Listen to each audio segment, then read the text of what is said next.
आपण पाहत आहात मी मराठी न्यूज। पुणे ग्रामीण पोलिसांनी लोहगड किल्ल्यावर घडलेल्या केतन अगरवाल खून प्रकरणाचा उलगडा करत 2 आरोपींना अटक केली आहे। जून 18 रोजी केतन अगरवाल यांचा मृतदेह लोहगड किल्ल्याच्या पश्चिम बाजूस आढळून आला होता। सुरुवातीला हा अपघाती मृत्यू असल्याचे सांगण्यात आले होते, मात्र स्थानिक गुन्हे शाखेने केलेल्या सखोल तपासात धक्कादायक माहिती समोर आली। 18/6/2026 रोजी अशी एक घटना आमच्याकडे रिपोर्ट झाली होती की केतन अगरवाल नावाचा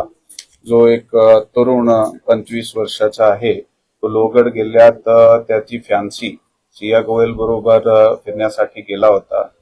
आणि एक अपघात घडल्याने तो त्या ठिकाणून खाली पडला आणि खाली पडून त्याचा मृत्यू झाला। असा माहिती प्राप्त झाल्यानंतर पोलीस दल आणि तिथले सिव्हिल सोसायटीचे कॉर्पोरेशनने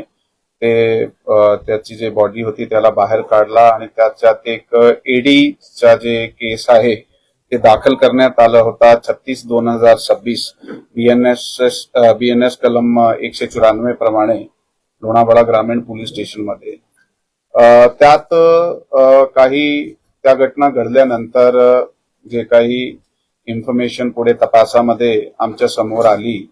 आणि ते मयताचे जे नातेवाईकाकडून जे आम्हाला काही गोष्टी समजल्या त्या एक सस्पिशन निर्माण झाला। त्या सस्पिशन च्या आधारे पुढील अधिक तपास गोपनीय माहिती आणि तांत्रिक यंत्रणे आहे त्याचा वापर करून करण्यात आला आणि त्यातून आमच्या समोर निष्पन्न झाला की हा ऍक्च्युली त्या मयत केतन विशाल अगरवाल यांचा ज्याच्या बरोबर लग्न ठरवला होता आणि काही दिवसाने लग्न होणार होता सिया गोयल त्याचे बरोबर त्याचा नाता काही दिवसापासून वाईट झाला होता आणि त्याच्या तापसात काही भांडणासारखे प्रकार सुद्धा झाले होते आणि याच्यात एक तिसरा इसम जे आहे तो चेतन चौधरी नावाचा होता आणि तो व्यक्ती की सिया गोयलचे बरोबर त्या दोघांनी कट रचून त्याला मारण्याचा त्यांनी कट रचला आणि त्याप्रमाणे प्रॉपर प्लॅनिंगले त्यांना तिकडे घेऊन गेले फिरण्यासाठी लोहगड किल्ल्यावर आणि हा दोघे वर गेल्यानंतर तो चेतन चौधरी सुद्धा मागून किल्ल्यावर गेला आणि किल्ल्यावर गेल्यानंतर त्यांनी त्याला ढकलून दिला आणि तो खाली पडला आणि त्याची मृत्यू झाली। असा हे यामध्ये लोणावळा ग्रामीण पोलीस स्टेशनची टीमने अधिक तपास 2-3 दिवसात आत जे केला त्याचे आधारे ते स्थानिक गुन्हे शाखा आणि लोणावळा ग्रामीण पोलीस स्टेशनची जी टीम आहे त्यांना आम्ही आदेश दिले होते की त्यामध्ये सखोल चौकशी करून ह्याला उघडकीस आणायचे आणि दोघा टीमने मिळून चांगला काम केलेलं आहे। त्यामध्ये पुणे रूरल चे जे आमचे अपर पोलीस अधीक्षक आहात डॉक्टर शुभम कुमार ते आता सध्या घटनास्थळी आणि पोलीस स्टेशनलाही आहे अधिक तपासामध्ये आणि ते त्या ठिकाणी एसडीपीओ गजानन टोंपे आणि लोणावळा ग्रामीण पोलीस स्टेशनचे पोलीस निरीक्षक तायडे साहेब आणि त्याच्याबरोबर स्थानिक गुन्हे शाखाची आमची जी टीम आहे त्याचे पीआय एलसीबी प्रमोद क्षीरसागर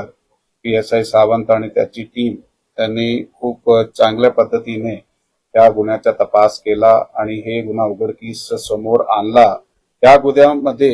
ह्या दोघाला ताब्यात घेण्यात आलेला आहे आणि ताब्यात घेतल्यानंतर अधिक विचारपूस करत असताना त्यांनी गुन्ह्याची कबुली सुद्धा दिलेली आहे। त्या दोघांचे काही मागच्या दिवसापासून भांडण सुरू होते, नेमकं काय लग्न ठरवल्यानंतर ते एकत्र आले,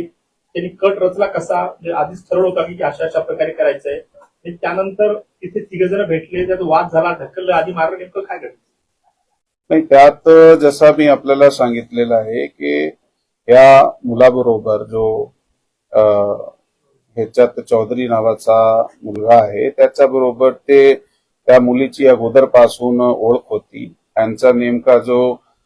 लग्न ठरला होता ते फेब्रुवारी महिन्यामध्ये त्यांची एंगेजमेंट झाली होती आणि काही दिवसाने त्याचा 1-2 महिन्याने लग्न सुद्धा ठरलेला होता, तारीख नक्की नव्हती। यशस्वी उद्योजकांची गाथा, काय होते त्यांच्या यशाचे रहस्य, काय होते त्यांच्या उद्योग जीवनातील अडचणी, कसे केले त्यांनी त्यावर मात. लवकरच घेऊन येत आहोत एपेक्स मीडिया प्रस्तुत मी उद्योजक, फक्त मी मराठीवर.